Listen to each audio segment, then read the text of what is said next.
Good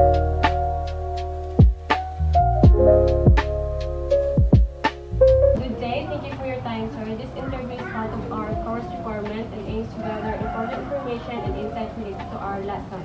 We hope through this we can better understand the implementation of school-based management in your school. Okay, what is your name po, sir? Bigamo. Asa ka nag-serve in school, sir? Sa Mabuhay Elementary School. Position niyo, sir? Teacher 3. Number years in service po? 21. How would you describe the implementation of SBM in your school? Or kanang giunsa niyo paghulagway ang pagtuman sa SBM sa inyong eskwelahan? Ang SBM sa mga eskwelahan, ngayon mo siyang epektibo o successful kay tinabangay man ang magtutudlo, stakeholders o amo ang kanang community, no, para sa mga eskwelahan nga mahimong malambuon. Yes, sir. What roles do teachers, parents, community play in your school decision-making process? Or unsay mga kalabutan sa mga magtutudlo or ginikanan, komunidad sa pag-proseso sa pag-desisyon sa inyong eskwelahan? Ang mga magtutudlo naghatag og suggestion or idea para sa pagpanday sa mga programa sa eskwelahan o giubanan sa pagtabang po sa mga ginikanan o sa mga community sa diya nga barangay para sa kalambuan gihapon sa among eskwelahan.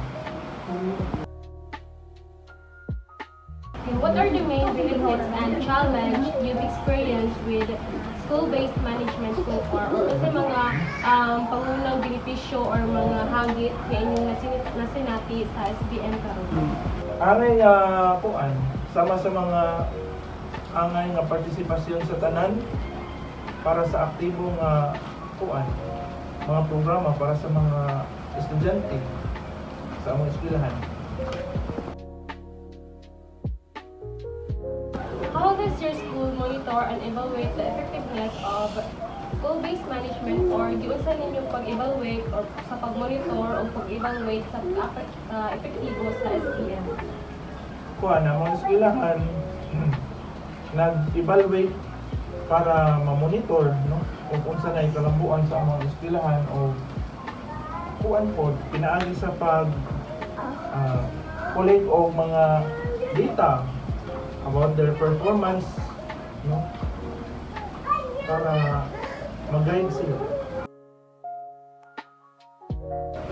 What improvements or support would help strengthen school-based management in your school? Or kasi mga kanang kabag-uhan or suporta na makatabang sa inyo para mapaligon ang SBM sa inyong eskwelahan? Mas ligon ang among SBM sa eskwelahan kung adunay dugang nga trainings para sa mga teachers or dili lang sa teachers pati na po sa mga stakeholders, no?